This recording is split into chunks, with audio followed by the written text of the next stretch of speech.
Assalamualaikum warahmatullahi wabarakatuh. Halo adik-adik, bertemu lagi bersama saya di AA Edukasi. Pada video kali ini kita akan sama-sama mempelajari materi ilmu pengetahuan sosial, khususnya untuk kelas 7 tingkat SLTP sederajat. Masih pada bab 1 dalam submateri kondisi alam Indonesia, yaitu perubahan akibat interaksi antar ruang. Bagi kamu yang baru bergabung dengan AA Edukasi, mari sama-sama kita bangun channel ini dengan mengklik like, share, subscribe, dan komen bila ada yang ingin kalian tanyakan. Dan jangan lupa untuk selalu mengaktifkan notifikasi loncengnya agar kalian tidak ketinggalan video-video terbaru dari kami.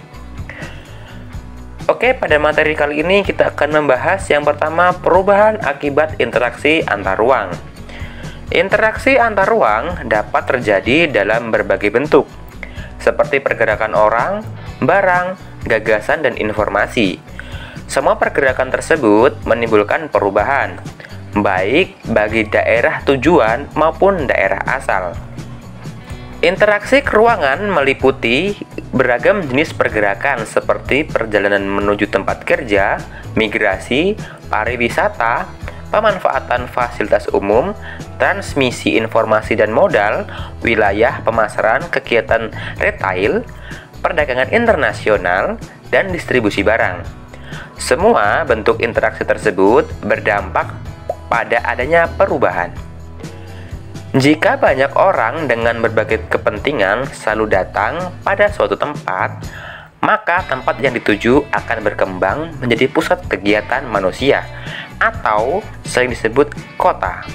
Jadi, pergerakan orang sebagai bentuk interaksi keruangan menimbulkan perubahan.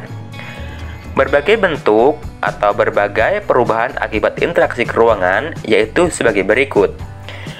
Yang pertama, ada berkembangnya pusat-pusat pertumbuhan. Pergerakan orang, barang, dan jasa pada suatu lokasi tertentu akan menimbulkan pemusatan aktivitas manusia pada lokasi tujuan.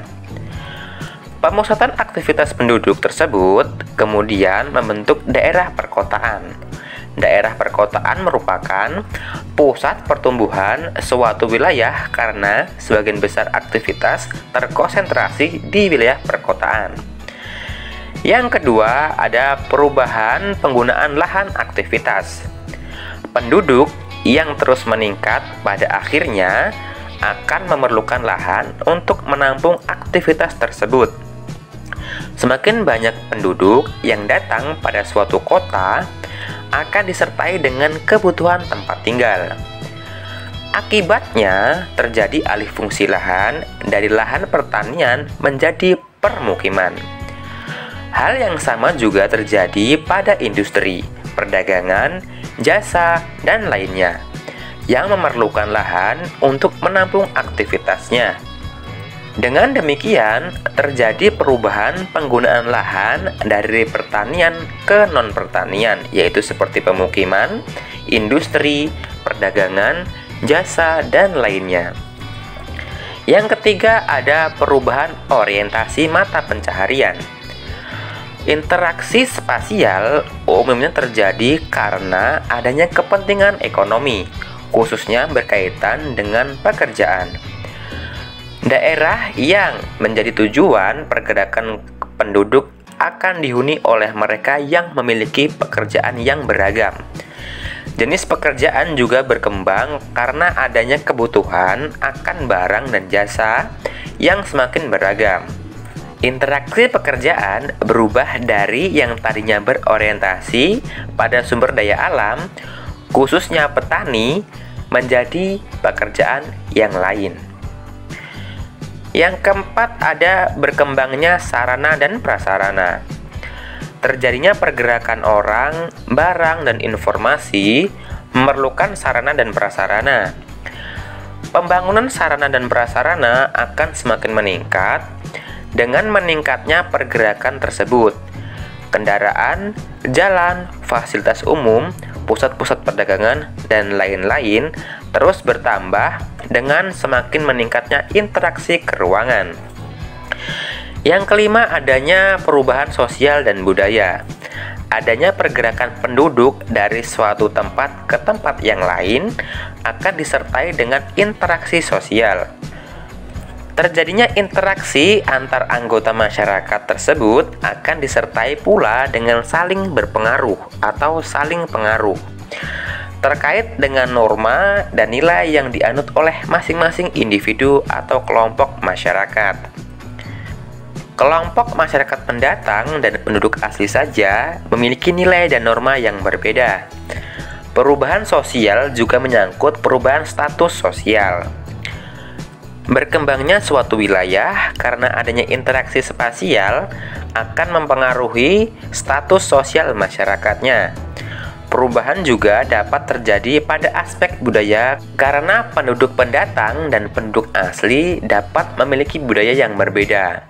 Perubahan sosial dan budaya pada saat ini tidak lagi hanya karena adanya pergerakan penduduk, akan tetapi juga karena adanya aliran informasi dari suatu daerah dengan daerah lainnya, bahkan antar negara atau benua yang jaraknya sangat jauh sekali. Contohnya, gaya busana aktor atau aktris di Amerika kemudian ditiru oleh penduduk Indonesia. Dan yang terakhir atau yang keenam, adanya perubahan komposisi penduduk. Interaksi keruangan dalam bentuk pergerakan orang akan menimbulkan konsentrasi penduduk dalam suatu wilayah. Penduduk tersebut memiliki latar belakang yang berbeda-beda, misalnya agama, status sosial, usia, jenis kelamin, mata pencaharian, etnik, atau suku bangsa, dan lainnya. Akibatnya, komposisi penduduk berubah dari yang awalnya relatif seragam, misalnya sebagian besar etnik Lampung, kemudian berkembang menjadi berbagai macam etnik. Nah, demikianlah materi yang dapat saya sampaikan dalam submateri kondisi wilayah Indonesia, yaitu mengenai perubahan akibat interaksi antar ruang.